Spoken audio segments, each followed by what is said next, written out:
안녕하세요. 두 아들의 엄마인 60대 후반 여자입니다. 제겐 앞서 말씀드렸듯 아들이 둘이 있습니다. 조금 특별한 점이 있다면 제 친자식인 작은 아들과 달리 큰아들은 의붓 아들이라는 거죠. 큰아들은 저와 재혼한 지금의 남편이 전처와의 사이에서 낳은 아들이거든요. 그래도 저는 두 아들 모두 제 친자식이나 다름없다고 생각하며 키웠습니다. 하지만 지금 두 아들은 너무 다른 사람이 되어 정반대의 길을 걷고 있어요. 그 속상하고 속 시끄러운 저희 집안 사정에 대해 착잡한 마음으로 이야기를 해보려고 해요. 제 첫 남편은 완전히 개차반인 사람이었습니다. 일도 제대로 하지 않고 술과 도박에만 빠져 지냈죠. 당시엔 이혼이 쉬운 시대가 아니라 저는 혼자 직장을 다니며 아들을 키웠어요. 하지만 제게 돈을 요구하던 그놈이 손찌검까지 하려고 들자 저는 못 견디겠더라고요. 저뿐 아니라 어린 저희 아들까지 피해를 볼까 말입니다. 그렇게 저는 친정으로 도망쳐 아들이 9살이던 해 가까스로 그놈과 이혼할 수 있었어요. 이후 저는 부모님 집에서 아들을 키우다가 3년 뒤 지금의 남편을 만나 재혼을 했죠. 남편은 작은 유통사업을 하던 사람으로 전 남편과 달리 다정하고 성실한 사람이었습니다. 명우야, 이제부터 내가 네 아빠야. 그리고 아버지가 약속할게. 우리 명우한테 진짜 좋은 아버지가 되어주겠다고 말이야. 저는 재혼과 동시에 직장을 그만두고 남편의 회사 일을 함께하기 시작했어요. 그리고 남편은 아빠라는 존재에 대해 부정적인 인식이 있는 저희 아들에게 좋은 아버지가 되어주려고 노력했습니다. 그런 남편에게 고마워서라도 저 또한 큰아들에게 친엄마처럼 잘해주려 최선을 다했어요. 물론 처음 만날 당시 벌써 중학교 2학년이었던 큰아들은 처음엔 제게 조금 낯을 가렸습니다. 하지만 제가 이런저런 관심을 진심으로 표하자 조금씩 마음을 열어주더라고요. 고마워 여보. 솔직히 우리 서진이 내가 좀 오냐오냐 키웠어. 엄마란 인간이 워낙 엉망이었던 데다 나중엔 남자랑 바람나서 도망까지 가버렸으니 애 마음에 상처가 컸거든. 그래서 나라도 더 잘해주려고 하다 보니까 유독 서진이한테 내가 많이 약해. 그래도 그런 서진이 응석 다 받아주고 진짜 엄마처럼 대해줘서 내가 얼마나 고마운지 몰라. 나도 당신만큼 꼭 명호한테 더 좋은 아빠가 돼줄게. 남편이 그런 저에게 많이 고마워했습니다. 그리고 저희 아들에게도 정말 잘해주었는데 문제는 한 번씩 애들을 차별하는 모습을 보였다는 거예요. 자, 우리 아들들 용돈이다. 우리 큰아들은 5만 원, 작은 아들은 동생이니까 10,000원. 자, 우리 명우 생일 축하한다. 오늘 저녁엔 다 같이 기념으로 치킨 먹자. 여보, 서진이 생일 땐 그 비싼 패밀리 레스토랑까지 가서 외식하더니 왜 우리 명우 생일엔 고작 치킨이야. 치킨이 싫다는 게 아니라 왜 저번 용돈 때도 그렇고 자꾸 묘하게 애들 다르게 돼? 아무리 제 친자인 작은 아들에게 잘해준다지만 결국 팔은 안으로 굽는 법이더군요. 저는 작은 아들이 너무 안쓰러워 대놓고 용돈도 더 챙겨주고 생일 다음 날 남편 보란 듯이 가족 모두를 데리고 패밀리 레스토랑에 다시 가기도 했어요. 그런 일로 남편과 싸울 때마다 남편은 이 핑계에 저 핑계 대다가 결국 아무 말도 못하곤 했죠. 저는 작은 아들이 상처를 받을까봐 걱정했습니다. 하지만 작은 아들은 이렇게 말하더라고요. 솔직히 아버지한테 서운해요. 그래도 괜찮아요. 아버지가 형만큼은 아니지만 저도 사랑해 주시는 거 잘 알고 있으니까요. 전 아버지가 좋아요, 어머니. 제 친아버지랑 다르게 진짜 아버지 같은 존재가 저에게 되어주셨잖아요. 그러니까 서운은 할지언정 원망은 안 해요. 안쓰럽고 기특한 말에 코끝이 메워졌습니다. 남편을 좋아하는 아들의 마음이 너무 잘 느껴졌으니까요. 하지만 남편의 묘한 차별은 그 뒤로도 한 번씩 일어났어요.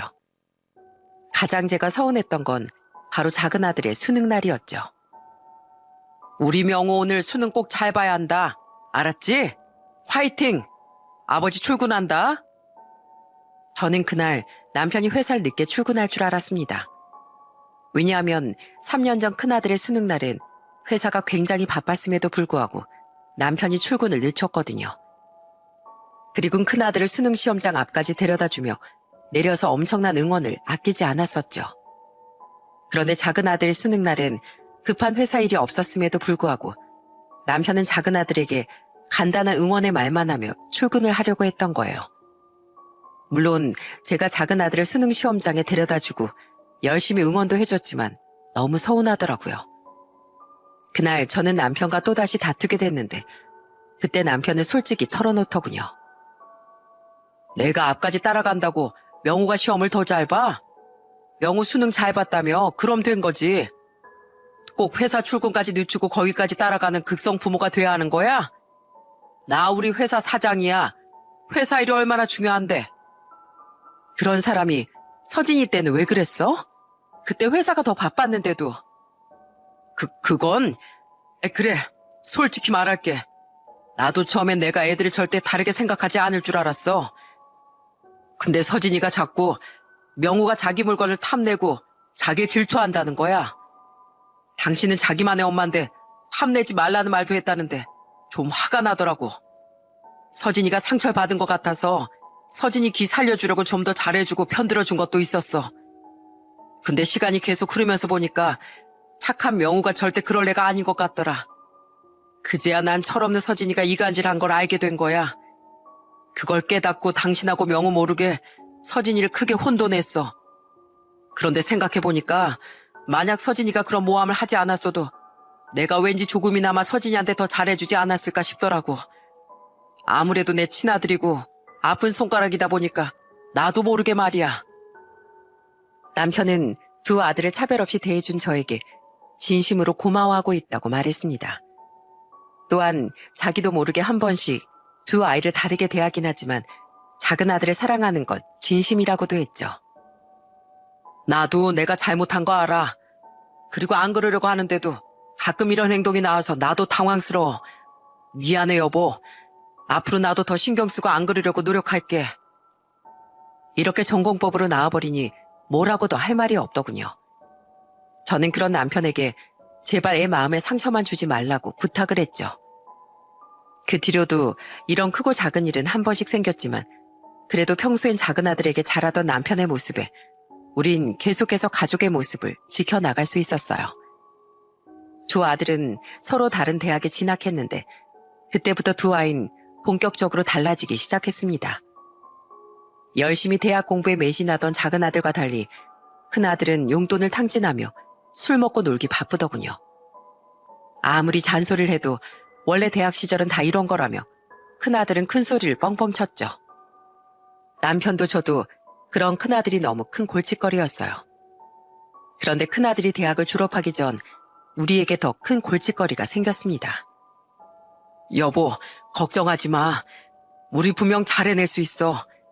나도 어떻게든 회사 망하는 것만큼은 막아볼 테니까. 그건 바로 남편의 회사가 크게 휘청거렸다는 거예요. 거의 부도가 나기 직전까지 말이죠. 우린 위기를 헤쳐나가기 위해 최선을 다했어요. 저는 남편이 회사 내부에서 발생한 문제를 해결할 동안 열심히 발로 뛰며 사정을 하고 다녔죠. 친정에 손도 벌리고 거래처와 투자자들을 찾아가 사정을 설명하며 제발 믿고 기다려달라고 애원했어요. 그때 정말 무릎까지 꿇으며 제가 할 수 있는 애원과 부탁 그리고 설득은 전부 해봤던 것 같습니다. 고마워 여보. 이게 다 당신 덕분이야. 아니야, 우리가 같이 해결한 거야. 고생 많았어 여보. 아니야, 만약 투자자들하고 거래처들이 우릴 기다려주지 않았다면 내가 회사 문제 해결하기도 전에 우린 빚더미에 앉았을 거야. 도와주신 장인 장모님도 형님도 나한테는 은인이나 다름없어. 결국 우린 그 난관을 힘겹게 이겨냈습니다. 남편은 자존심 다 팔아가며 회사를 살리는데 일조한 제게 두고두고 고마워했어요. 나중에 돈을 갚긴 했지만 저희 친정 부모님과 오빠에게도 오래도록 감사함을 표했죠. 그런데 한 번 역경을 이겨내니 순풍에 돛을 단 배처럼 회사가 미친 듯이 커지기 시작하더군요. 이게 바로 전화위복인가 싶었습니다. 연일 커지는 회사에 우린 직원도 부족해서 계속 채용을 하게 됐어요. 그 덕분에 어차피 취업자를 구해야 했던 두 아들도 대학을 졸업한 후 곧장 남편 회사에 취업을 했죠. 아들 녀석들이 두 놈 다 우리 회사를 지켜주니까 내가 너무 든든해, 여보. 그러게, 우리 애들이 언제 이렇게 커서 아빠를 도와준다고 하는지 너무 기특하네. 아들들이 회사에 들어가고 직원들도 많이 생기며 저는 회사 일에서 차츰 물러났습니다. 당시 건강에 조금 문제가 생기기도 했고 원래부터 남편의 회사였으니 이제 제 힘은 필요 없을 것 같아서요. 저와 남편은 항상 걱정거리였던 큰아들이 이제 회사에 입사도 했으니 정신을 차릴 거라고 기대했어요. 하지만 큰아들은 오히려 더욱 망나니처럼 변해가더라고요. 김서진, 너 출근 안 해? 명은 매번 남들보다 30분 일찍 출근하는데 넌 어떻게 된 게 허구한 날 술 먹고 지각이야? 이거 다 네 아버지 얼굴에 먹칠하는 거야. 아버지가 대표인데 누가 저한테 뭐라고 해요. 아이, 머리 아파요, 어머니. 1시간만 더요. 성실히 회사 일에 임하던 작은 아들과 달리 큰아들은 툭하면 새벽까지 술을 먹고 집에 들어오더군요. 그리곤 태평하게 지각을 하고 어떨 땐 무단 결근도 했어요. 다 큰 아들을 억지로 끌어내 회사로 보낼 수도 없고 복장이 터졌습니다. 하지만 남편은 여전히 큰아들에게만은 약한 모습을 보였죠. 물론 화를 내긴 했지만 차마 큰아들을 자르거나 강등을 시키진 않더라고요. 이 녀석아, 너 대체 언제 정신 차릴래? 어? 내가 직원들 보기 창피해 죽겠어. 너 그렇게 회사 생활 엉망으로 하면서 회사에 끼친 피해가 얼만지 알아? 명우 좀 봐라. 아주 내 아들이어서가 아니라 타의 모범이 된 우수 직원이야. 근데 넌 형이 돼서 부끄럽지도 않냐? 내가 너한테 벌써부터 받은 심할서만 몇 개인 줄 알아? 아이, 아버지 왜 맨날 저랑 명우를 비교하세요? 그리고 어차피 제 거들 회사인데 일은 다른 직원들이 열심히 하고 전 나중에 월급만 잘 주면 되죠. 야, 김명우. 아버지가 너 좀 예뻐한다고 기살고 그러지 마라. 어차피 아버지 회사는 친아들이 내 거거든? 누가 내 회사를 넣어준대? 헛꿈꾸지 말고 술이나 깨고 와. 벌써 저녁이 됐는데 아직도 술 냄새가 풀풀이잖아. 대체 어제 얼마나 마신 거야?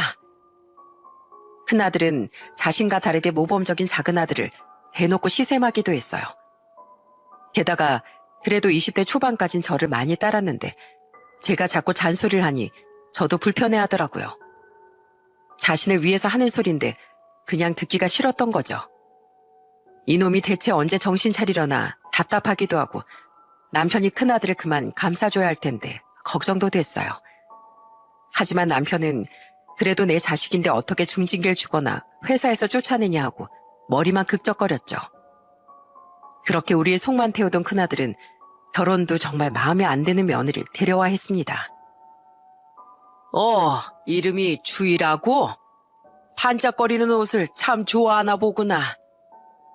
처음 며느리 데려왔을 때 남편과 저는 정말 기절초풍했어요.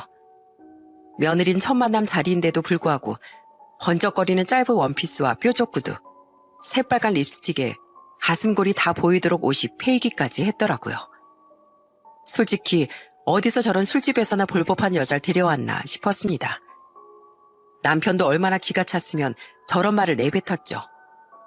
며느린 우리에게 그래도 가지고 있는 옷 중에 제일 얌전한 옷 입은 건데 그리고 사람은 겉모습보다 내면이 중요한 법이잖아요. 하며 웃더라고요.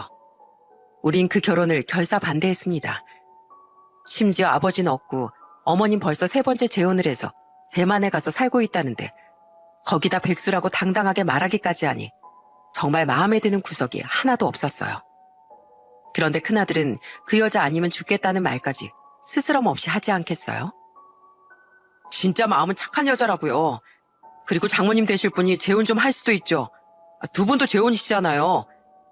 저 진짜 주의 없으면 죽어요. 왜 결혼도 제 마음대로 못하게 하시는데요? 안 그래도 제 멋대로인 녀석인데 분명 결혼하면 더욱 망가질 것 같았어요.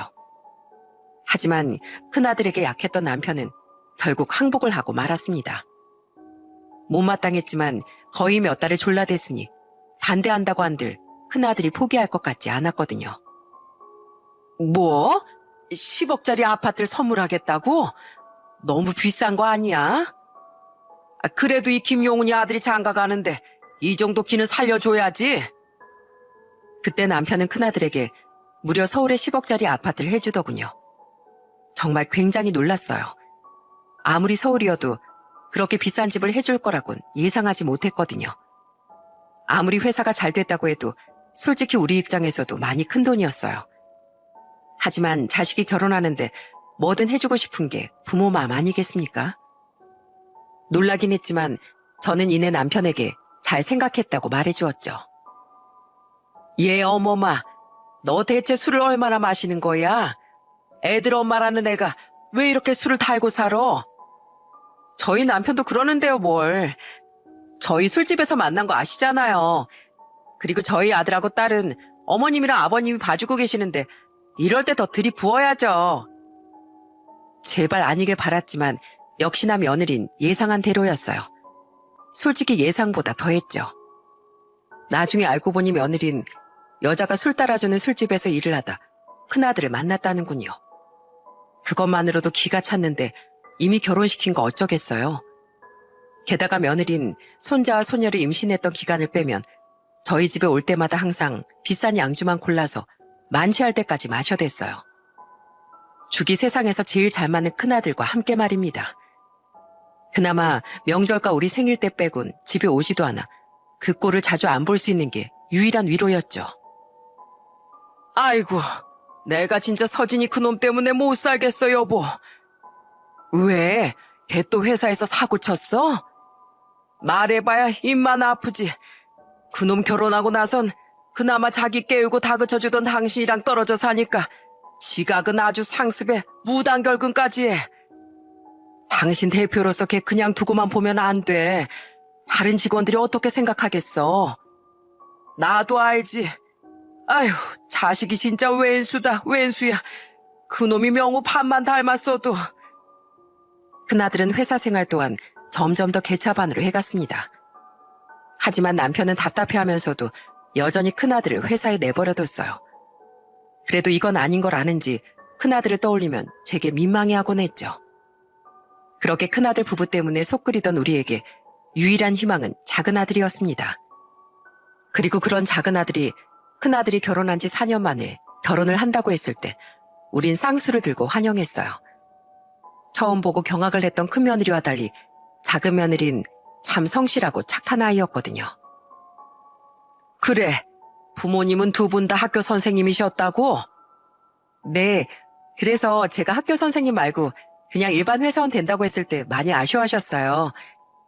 그래도 전 지금 하고 있는 디자인 일이 너무 좋아요. 그리고 결국 저를 응원해주신 부모님도 많이 존경하고요. 집안이야 자신이 골라서 태어나는 게 아니라지만 입을 열 때마다 어찌나 야무진 말만 하던지요. 남편도 그런 작은 며느리 마음에 들어했는데 문제는 그 후에 터졌습니다. 뭐? 명우 결혼하는데 한 푼도 못 해주겠다고? 못 해준다기보단 좀 나중에 해준다는 거지. 지금 회사 사정 좀 나아지고 나면 당신도 알잖아. 작년부터 회사 사정이 좀 어려워진 거. 자금이 부족해서 나중에 한 푼이 아쉬워질 때가 올지도 몰라. 난 예전처럼 망할까봐 헐덜 떨면서 회사 운영하고 싶지 않아. 남편은 작은 아들이 결혼할 때 집은커녕 아무것도 못 해주겠다고 말했어요. 어이가 없어서 화가 나더군요. 물론 그때 남편의 회사가 어려워진 건 사실이었습니다. 하지만 분명 아들에게 10억은 못 돼도 몇 천만 원도 못 해줄 밑바닥의 상황은 아니었어요. 저는 화가 나서 따졌죠. 서진이 결혼할 땐 10억짜리 아파트를 턱턱 마련해 주더니 어떻게 우리 명우한테 이럴 수가 있어? 내가 안 해준다는 것도 아니고 나중에 해줄 거라니까. 회사 사정이 안 좋다고? 그래도 그렇지. 나도 회사 어떻게 돌아가는지 대충 다 알아. 지금 사정이 어려워지긴 했다지만 그래도 큰 문제가 터졌던 전하고는 완전 다른 거잖아. 당신이 진짜 명을 서진이랑 똑같이 생각했다면 애 결혼하는데 집은커녕 한 푼도 못 해준다는 말은 절대 못했을 거야. 못 도와줘서 오히려 안달이었겠지. 그 회사 당신 혼자 이만큼 키웠어? 나도 쥐꼬리만 했던 당신 회사 이만해질 때까지 발에 땀나도록 뛰면서 도왔어. 그래서 당신이 서진이한테도 10억짜리 아파트를 턱턱 마련해 줄 수 있었던 거라고. 근데 어떻게 그렇게 번 돈을 감히 우리 명호한테 아껴? 없는 것도 아니고 있는 돈을 그렇게 꽁꽁 싸매면서. 당신은 예전에 애들 수능 때도 그랬어. 애들 용돈 줄 때도. 당신 아들한텐 가진 걸 다 퍼줘도 안 아까워하고 우리 아들한테 뭘 주든 셈을 해보고 줬지. 큰아들 일에 만사 제쳐두고서라도 달려오고 우리 아들 일은 지금처럼 당신한테 항상 몇 발자국 뒷전이야. 남편은 제 말에 차마 할 말이 없었는지 우물쭈물하며 별다른 대답을 못하더군요. 저 그때 남편이 작은 아들에게 10억짜리 아파트 안 해줘서 그렇게 화가 났던 게 아니에요. 저도 회사 사정을 알았으니까요. 그저 저는 작은 아들을 위해 1억 아니 몇천만 원도 이야기를 안 꺼냈던 남편의 태도에 서운했던 거예요. 분명 회사가 그 정도 상황은 아니었음에도 불구하고 만약을 위해라면서 돈을 꽁꽁 싸매는 남편에게 말입니다. 어머니, 저 정말 안 도와주셔도 괜찮아요. 물론 아버지한테 조금 서운하긴 한데요. 아버지가 저한테도 미안하다고 먼저 말씀해 주셨어요. 솔직히 아버지가 해주려면 해주실 수 있다는 거 알아요. 근데 아버지 돈은 아버지 돈이지 제 것이 아니잖아요. 형때 생각하면 서운하긴 하지만 전 아버지도 이해해요. 어머니, 전 은혜랑 같이 처음부터 차곡차곡 시작하면 돼요. 그러니까 이 돈 안 주셔도 괜찮아요. 아들은 서운해할지언정 남편을 이해한다고 말했습니다. 저는 그런 아들에게 제 앞으로 돼 있던 재산 대부분을 처분해서 건네줬어요. 아들은 받지 않으려 했지만 제 고집이 한 수 위였죠. 결국 제 돈을 받은 작은 아들은 며느리와 둘이 모은 돈을 합해 서울의 작은 아파트 한 채를 얻어 신혼을 시작했습니다. 너희 또 왔어? 아유, 아직 애 없을 때 너희들끼리 이곳저곳 놀러 다니고 살라니까 여긴 왜 자꾸 와? 저희 집사람이 두 분 더 나이 드시기 전에 같이 여기저기 놀러 다니고 싶대요. 전 집사람 고집 못 이겨요. 남편에게 작은 아들도 며느리도 서운했을 법하건만 착한 두 아이는 저희를 자주 찾아와 줬어요. 우리에겐 관심도 없던 큰아들 부부와 달리 두 아이는 우리와 이곳저곳 놀러 다니는 걸 좋아하더군요. 가끔은 집 데이트를 하자며 음식 재료를 잔뜩 사와 우리에게 음식을 만들어주기도 했어요. 아버님, 제가 어머님 솜씨엔 한참 못 미치지만 그래도 아버님이 제일 좋아하신다는 잡채 손수 만들어봤어요. 며느리 사랑도 한 스푼 크게 떠서 넣었으니까 얼른 드셔보세요. 내가 아들만 둘이라 딸 가진 즐거움은 몰랐는데 이래서 다들 딸을 낳는구만. 큰 며느리와 달리 살갑기까지 했던 작은 며느리를 남편은 굉장히 좋아했습니다. 저렇게 작은 아들도 며느리도 좋아할 거면서 왜 가끔씩 애들을 차별해서 저와 작은 아들 속을 뒤집어 놓나 싶더군요. 큰아들과 똑같았던 큰 며느리는 우리에게 예쁨 받는 작은 며느리를 시샘도 했어요. 그런 큰 며느리에게 참다 못해 남편이 이렇게 호통치기도 했죠. 왜 괜히 작은 애한테 트집을 잡어? 네가 작은 애 반만큼이라도 우리한테 살갑게 해봐라. 명절에도 생일에도 우리한테 선물은커녕 맨날 밥만 얻어먹기 바쁘면서 너나 서진이 저놈이나 우리한테 해주는 거 하나도 없이 어째 매번 바라기만 해. 아유, 속 터져. 내가 아주 너희들 때문에 술이 늘어. 내 간이 썩어나가면 다 너희들 때문이야. 오죽했으면 썩 편하지도 않은 며느리에게 남편이 저렇게까지 말했겠어요. 그런데 말이 씨가 된 건지 남편 간에 정말 문제가 생기더군요. 작은 아들이 결혼한 지 3년 뒤 남편은 건강검진을 받게 됐어요. 자꾸 소화도 안 되고 술도 전보다 빨리 취하는 것 같다며 남편이 건강에 이상을 느꼈거든요. 그리고 그때 남편은 심각한 간경변 판정을 받게 됐습니다. 원인은 만성적인 알코올 섭취였죠. 에휴, 인간아. 그렇게 내가 술 좀 작작 마시라고 했지. 간암이 그나마 아닌 게 천만다행이라지만 이미 간이 정상적인 기능을 못한다잖아. 속상해서 정말. 속상한 마음에 저는 남편의 등을 마구 내려쳤습니다. 술을 정말 자주 마신 건 사실이었던지라 남편은 고개만 푹 숙였죠. 남편은 그날 이후 술을 완전히 끊었어요. 그리고는 저와 합심해 식습관을 개선하고 건강한 생활 습관을 갖기 위해 노력했습니다. 이제부터라도 관리하며 나아질 수 있다는 희망을 잃지 않고 말이죠. 아버지, 혹시 아버지 건강에 더 큰 문제 생기면 회사부터 큰일 나는 거 아니에요? 이참에 그냥 저한테 회사 물려주고 아버진 푹 쉬세요. 뭐야 이놈아? 넌 어째 내가 낫길 바라기보단 더 나빠져서 떨어질 콩고물에 관심이 있는 것 같구나. 에이, 아니에요. 진심으로 회사가 걱정돼서 그러는 거죠. 웃기지 마 이놈아. 넌 어쩜 그렇게 날이 갈수록 명우랑 달라지냐. 명우랑 작은 아가는 틈만 나면 찾아와서 간에 좋다는 음식 사다 주고 전화해서 안부 묻고 한다.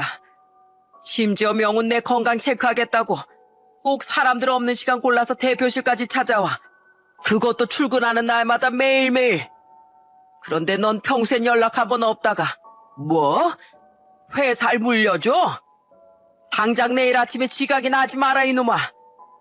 그리고 큰애 너 지금 강경변으로 고생하는 나 약 올리냐? 그놈의 양주 좀 그만 꺼내 먹어. 어차피 이거 아버님 못 드시는 거잖아요.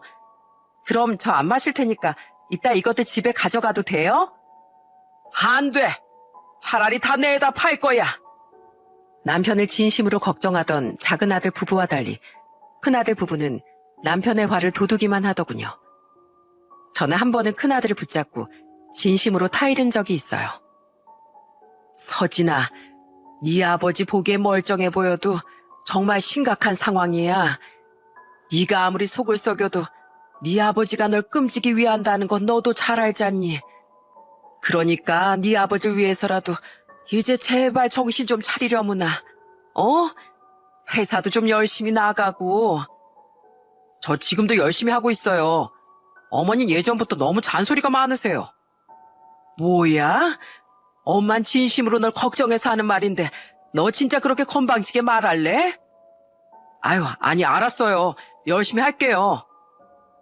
하지만 입을 삐죽 내밀던 큰아들은 그 뒤로도 전혀 달라지지 않았습니다. 정말 그 오랜 시간 화도 내보고 설득도 해보고 남편 이야기까지 하며 이렇게 타일러도 봤지만 변하지 않는 큰아들을 보니 저도 지치더라고요.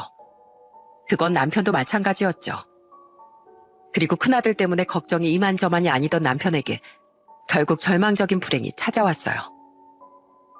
환자분도 노력하셨겠지만 간이란 놈이 한번 망가지면 절대 만만치 않은 놈이라서요. 이젠 정말 간 이식밖에 희망이 없습니다. 남편은 간 경변 판정을 받은 지 2년 만에 건강이 심하게 악화됐어요. 결국 남편은 사업은 잠시 직원들에게 맡기고 병원에 입원해 간 이식만을 기다리게 됐죠. 그런데 각오는 했지만 그때 당시 간 이식 대기 환자가 정말 엄청났습니다. 여보, 나 이러다 당신 진짜 잘못될까봐 너무 무서워. 괜찮아. 다 잘 될 거야. 걱정하지 마. 간 이식 적합 판정 검사를 받아봤지만 불행하게도 저는 부적합 판정을 받았습니다. 간 이식이라는 게 해주고 싶다고 무작정 해줄 수 있는 것도 아니더라고요. 저는 남편을 이대로 잃을까봐 너무 무서웠어요. 그런데 큰아들과 큰며느린 그런 상황에서 이런 말을 하더라고요. 아버지, 미리 말씀드리는데 저는 간 이식 못 해드려요. 뭐? 내가 무슨 말도 안 꺼냈는데 그게 갑자기 무슨 소리야? 혹시 저한테 그런 거 강요하실까 봐요. 아시다시피 저희 애들도 아직 어리고요. 보나마나 저는 맨날 술 먹고 다녀서 간도 엉망일 거예요. 솔직히 제가 아직 살 날이 9말인데 간 이식해서 당장 수술이 잘 된다고 해도 나중에 잘못될지 어떻게 알아요. 간 기증하면 기증자도 평생 건강관리 잘하고 살아야 한다잖아요. 그러니까 넌 날 위해서 요만큼도 희생하기 싫다 이거지? 내가 널 어떻게 키웠는데. 그런 게 아니라 저희 애들 생각하면 힘들다는 거죠. 그리고 아버지한테 문제 생기면 저라도 회사 관리를 해야 하는데 제가 잘못되면 회사는 어떻게 해요? 맞아요, 아버님. 그리고 부모가 자식 키워주는 건 당연한 건데 그런 걸로 간 같은 거 요구하시면 안 돼요. 저랑 애들은 이 사람만 보고 사는데 아버님도 부모로서 이해 좀 해주세요. 기가 찼습니다. 애초부터 남편과 저는 아이들에게 간 이식을 강요할 생각도 없었어요. 부모로서 너무 미안하니까요. 그런데 큰아들 부부는 우리가 간 이식을 부탁할까봐 그렇게 선수를 친 겁니다. 정말 너무 괘씸했어요. 남편이 그동안 큰아들을 얼마나 많이 봐주고 감싸주려고 노력했는지, 큰아들에게 얼마나 헌신했는지 잘 알았으니까요. 저는 참다 못해 크게 화를 냈습니다. 김서진, 너 그 입 다물어. 물론 자식이 부모한테 무조건 간 기증해줘야 되는 거 아니야. 근데 네 아버지가 널 얼마나 아꼈는지 잘 아는 네가 적어도 네 아버지한테 그런 식으로 말하면 안 되지. 그동안 네가 네 아버지가 아프든 말든 신경도 안 쓰는 거, 그것만 해도 너무 괘씸했다. 넌 부모가 주기만 하는 걸 당연시 여기는 모양인데 언젠간 이렇게 못되게 말하고 행동한 거, 부모를 돈으로만 본 거 진심으로 후회할 날이 올 거야. 그리고 경고하마.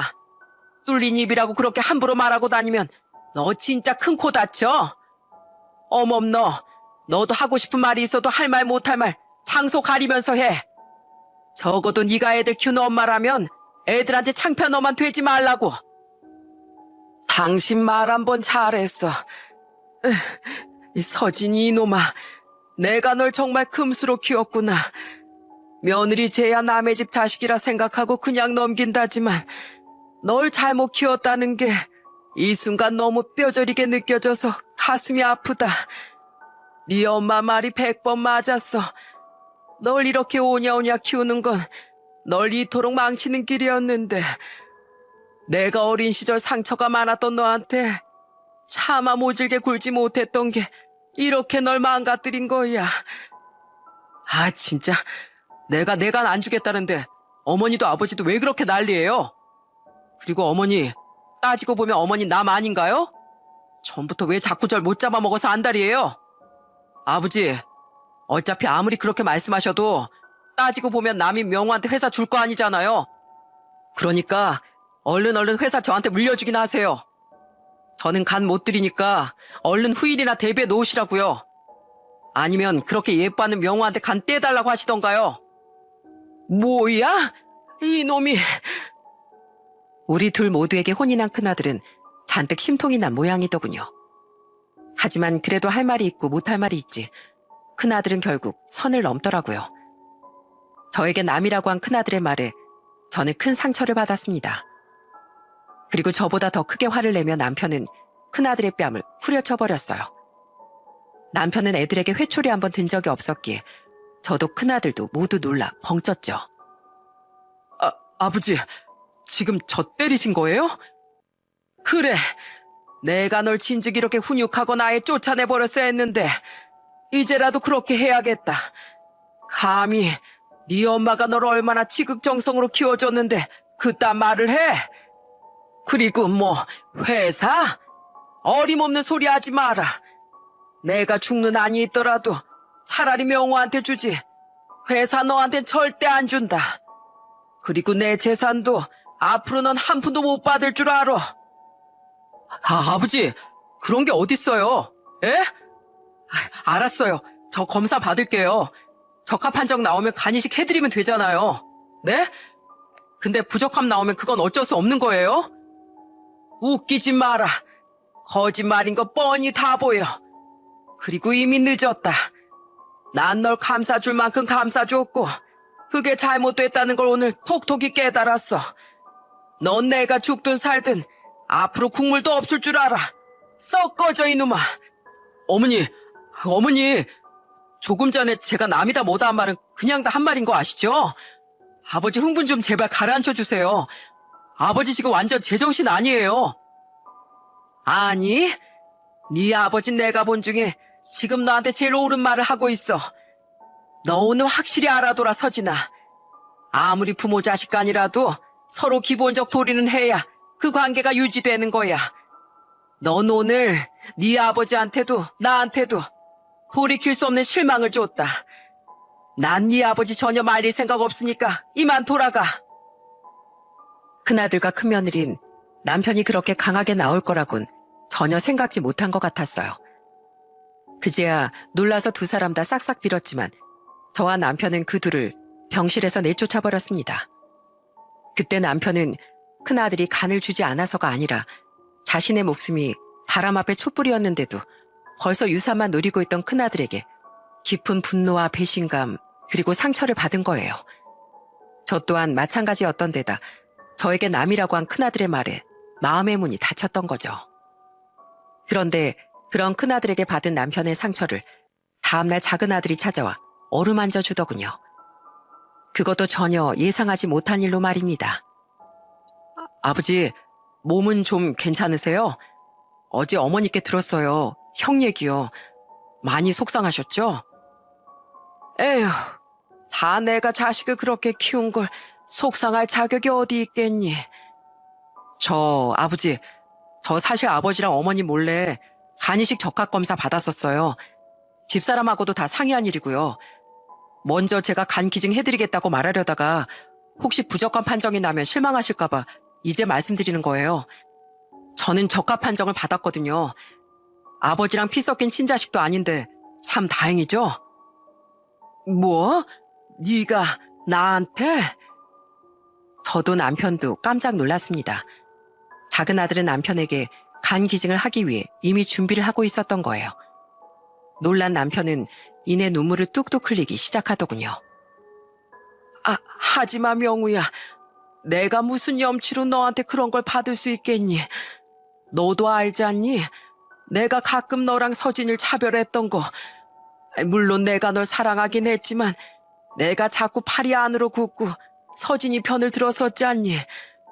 너 결혼할 때 도와주는 일도 회사 일보다 뒤로 미루고 말이야. 물론 저도 서운했어요. 저도 아버지한테 아들로서 사랑 듬뿍 받고 싶었으니까요.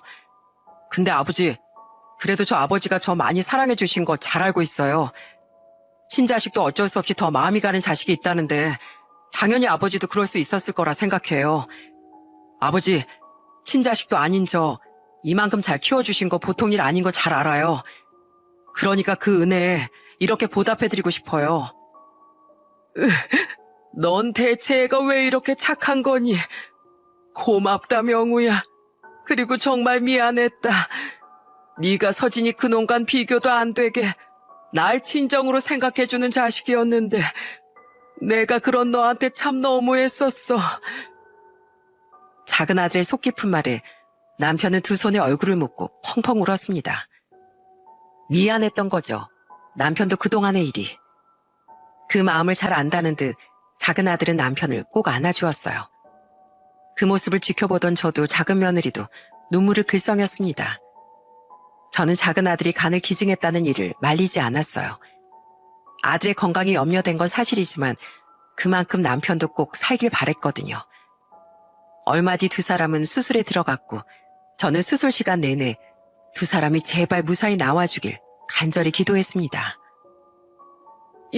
여보, 우리 명훈 괜찮아? 괜찮아. 수술 아주 잘 끝났대. 아무 걱정할 거 없어, 여보.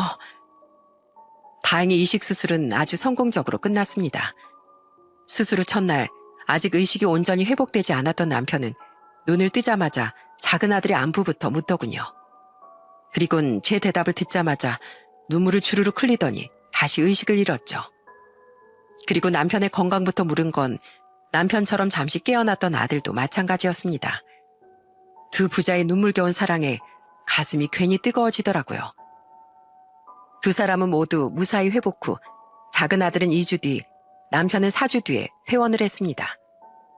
그 사이 큰아들 부부는 남편의 병실에 몇 번이나 찾아왔었어요. 괘씸하게도 작은 아들 병실엔 단 한 번도 들러보지 않고 말이죠.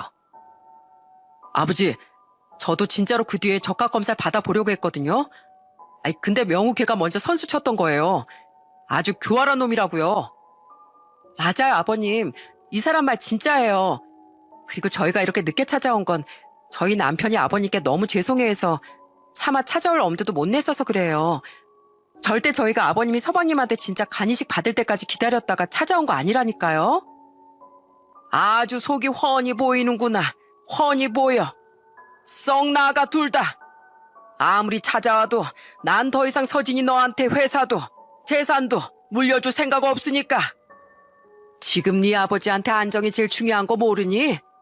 교활은 명우가 아니라 아무것도 진짜 못 받을까봐 눈치 슬금슬금 보면서 찾아오는 네가 더 교활해 보여.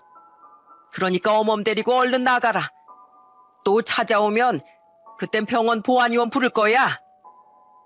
어쩜 이렇게 끝까지 한심한 모습만 보이는지 억장이 무너졌습니다.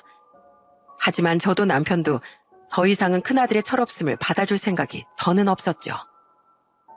병원에서 몇 달은 집에서 안정을 취하라고 했잖아. 근데 무슨 벌써 회사를 가? 진짜 급하게 처리할 일이 있어서 그래. 아주 중요한 일이야. 작은 아들은 집에서 요양을 한 뒤 남편의 퇴원 일주일 뒤에 회사에 복귀했어요. 그런데 그와 동시에 회사에 놀라운 변화가 생겼습니다. 남편은 아들의 복귀 이틀 전 꾸역꾸역 회사로 출근하더군요. 남편이 걱정돼 함께 따라간 저는 회사에서 놀라운 광경을 보고 말았어요. 아버지, 갑자기 이러시는 게 어딨어요? 네? 회사는 안 물려주신다고 쳐도 갑자기 이렇게 절 자르시면 어떡해요? 그건 바로 남편이 큰아들을 해고하는 모습이었습니다.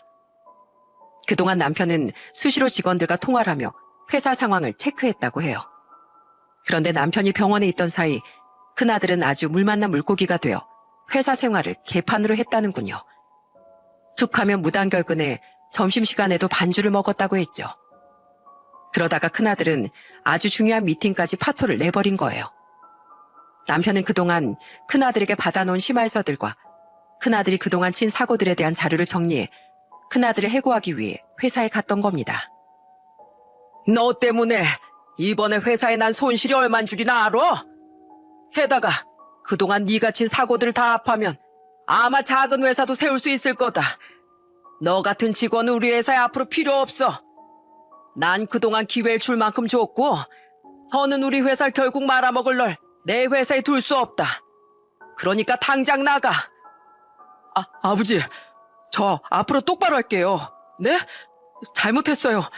어머니, 아버지 좀 제발 말려주세요. 그제야 큰아들은 우리에게 싹싹 빌었지만 어림도 없는 소리였습니다. 결국 그렇게 큰아들은 남편의 회사에서 퇴사를 당했어요. 그리고 빈 큰아들의 자리로 승진한 건 바로 이틀 뒤 복귀한 작은아들이었죠. 아버지, 갑자기 형 자르고 그 자리로 절 보내셨다면서요. 그 자리 아직 저한테 너무 무거워요. 아니, 넌 충분히 해나갈 수 있어. 넌 내 아들이어서가 아니라 회사 직원들 모두가 인정하는 인재잖니. 명우야, 아버진 이제 너만 믿는다. 내가 다시 회사로 돌아갈 동안 회사를 잘 부탁한다. 원래도 느꼈지만 난 이번 회사에 확신했다. 내 돈만 노리고 회사도 우습게 하는 큰애 말고 날 위해서 칸을 기증해주고 내가 없는 회사를 지키려 묵묵히 노력해준 네가 진정한 내 아들이자 회사에 꼭 필요한 사람이라는 걸 말이야. 항상 고맙다 명우야. 나중에 남편이 제게 이러더군요. 언젠간 회사를 작은 아들에게 물려주려 안 그래도 전부터 차근차근 준비를 해나가고 있었다고요. 명훈 정말로 내 아들인 걸 떠나서 우리 회사를 위한 인재야. 하지만 그 녀석 성격에 간 기증 직후의 이야기를 꺼내면 분명 거절할 게 뻔하잖아. 그냥 나중에 회사 사정이 온전히 나아지고 나면 그때 명우한테 회사를 물려준다고 말하고 난 그때 일선에서 물러나려고. 이후 남편은 정말로 큰아들에게 한 모든 지원을 다 끊어버렸습니다. 다시 복직시켜달라고 큰아들은 몇 번이나 찾아와 애원했었어요. 하지만 남편이 꿈쩍도 안 차 큰아들은 자신이 살던 아파트를 팔더군요. 그 돈으로 대체 뭘 하려나 했더니 황당하게도 아무것도 안 하는 겁니다. 심지어 큰아들은 허세만 가득 차서 더 큰 아파트를 월세로 들어갔더라고요. 월세? 이 한심한 놈아. 월에 몇백만 원이 훌쩍 넘는 월세를 왜 땅에 버려? 저 사업 시작할 거거든요. 지금 사업 구상 중이에요. 대표가 좋은 집에 살아야 그래도 면이 서는 거 아니겠어요? 두고 보세요. 저 아버지 도움 없이도 성공할 거예요. 남편도 저도 속이 타들어가는 건 마찬가지였습니다. 하지만 우린 쓴소리를 해줬을 뿐 더 이상 도시락 싸들고 다니며 말리는 짓은 하지 않았어요. 그리고 큰아들은 사업이라는 걸 시작하기도 전에 엄청난 돈을 날리더라고요. 아버지, 저 무려 몇 억을 한순간에 날렸어요. 전 그냥 주식으로 사업 자금 좀 더 불려보려고 했었거든요. 근데 완전히 망했다고요. 저 이제 어떻게 해요? 아이고, 이 한심한 놈아. 뭘 어떡해? 당장 그 월세집에서 나오고 직장부터 구해 이놈아. 결국 큰아들 부부는 허영을 멈추고 남은 돈을 탈탈 털어 작은 빌라 전세로 이사갈 수밖에 없었습니다. 서울 집값이 워낙 비싸서 그 전세값만 해도 한두 푼이 아니었죠. 이미 아파트 월세에 살며 온갖 사치에 차까지 바꾸느라 돈을 다 탕진했던 큰아들 부부는 손주들과 자신들의 생계를 위해 결국 일자리를 구할 수밖에 없었습니다. 다른 회사에 들어가 봤지만 적응을 못했던 큰아들은 지금은 대리운전을 하며 돈을 벌고 있어요. 큰며느린 식당 설거지를 하고 있는데 두 사람 다 그마저도 일을 나가다 말다 하느라 겨우 내 식구 입에 풀칠만 하고 있는 모양이더라고요. 한편 간이식 수술 후 3년이 지난 지금 남편과 작은 아들은 여전히 건강관리를 잘하며 건강을 열심히 유지하고 있습니다. 그리고 1년 전 조금씩 풀리던 회사 사정이 완전히 피게 됐어요. 그때 남편은 드디어 작은 아들에게 좋은 아파트를 사주겠다고 하더라고요.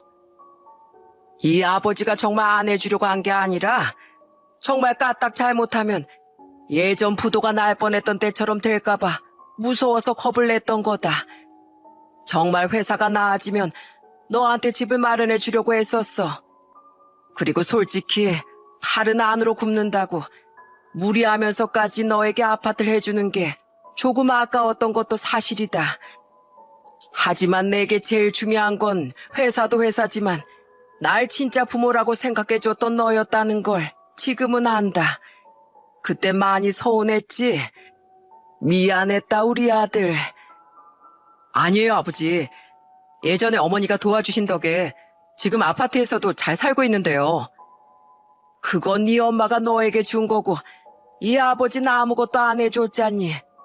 아버지 마음이 너무 무거워서 그러니까 꼭 받아주렴.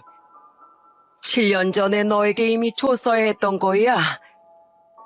작은 아들 부부는 받지 않으려 했지만 네가 이러면 나만 나쁜 부모가 되는 거라는 남편의 말에 결국 아들은 남편의 뜻을 받아들여줬습니다. 이 핑계 저 핑계가 아니라 솔직하게 아들에게 자신의 부끄러움을 말하는 남편이 좀 멋져 보이기도 했어요. 아들은 그렇게 원래 살던 집을 팔고 남편이 마련해준 브랜드 아파트로 들어갔죠. 게다가 이사 후 몇 달 뒤 드디어 작은 며느리가 바라고 바라던 손주를 출산했어요. 그때 남편은 축하 선물로 탄지 15년이 됐던 며느리의 차를 바꿔주더라고요. 그걸 안 큰 며느린 어마어마하게 질투를 했는데 남편은 이렇게 쐐기를 박았습니다. 아버님, 제 거는요? 왜 동서랑 저랑 이렇게 차별하세요? 둘째 나한테 며느리 노릇 톡톡히 해줬는데 넌 나한테 뭘 해줬니? 매번 내가 너희 애들한테 주는 용돈이나 빼앗아 갈 줄 알지? 난 전에도 못 박았지만 너랑 큰놈한텐 앞으로 절대 한 푼도 줄 생각 없다. 나 죽어도 유산 한 푼 못 받게 내가 법적으로 조치해 놓을 거야. 이미 너희가 받아간 그 아파트 값만 해도 너흰 절대 법적으로 내 유산을 요구하지 못할 거다. 이렇듯 남편은 여전히 대쪽같이 굴지만 큰아들 부부는 포기를 못하겠던 모양입니다. 아직까지도 그들은 명절 때마다 한 번씩 얼굴을 비추며 떨어질 콩고물을 기대하는 듯 말하거든요. 물론 쓸데없는 짓이지만은요. 이렇게 지금 두 아들은 너무 다른 모습으로 살아가고 있어요. 솔직히 제 친자식이든 아니든 두 아이 모두 제 아들이기에 마음이 아픈 것도 사실입니다. 하지만 때론 자식을 위해 모질어질 줄도 아는 게 진정한 부모라고 생각해요. 그 사실을 뒤늦게서야 깨달은 남편도 더는 큰아들의 울타리가 되어줄 생각이 없다고 했죠. 하지만 우린 착한 작은 아들뿐 아니라 못난 큰아들도 항상 부모로서 뒤에서 지켜봐 주려고 해요. 언젠가 큰아들이 정말 정신을 차린다면 그땐 금전적이 아닌 좋은 조언으로나마 현명한 부모 역할을 해주고 싶거든요. 부디 그런 미래가 꼭 찾아왔으면 좋겠네요. 가끔 이런 막장 사연이나 사회 뉴스를 보면 부모의 희생이나 헌신을 당연시 여기는 자식들이 참 많더군요. 물론 부모가 자신이 세상에 낳아놓은 자식을 어느 정도는 책임져야 하는 건 맞다고 생각합니다. 하지만 결국 세상에 영원한 공짜는 없는 법, 저희 큰아들처럼 자식된 도리는 저버리고 부모를 돈으로만 안다면 그 끝은 몰락뿐인 것 같아요. 부디 제 사연이 과거 저희 큰아들처럼 큰 착각을 하고 있는 많은 자식들에게 교훈을 주었으면 좋겠네요. 그럼 저는 이만 사연을 마치고 다시 일상으로 돌아가 보겠습니다. 여기까지 함께 해주셔서 감사드려요. 모두 행복한 하루 보내세요.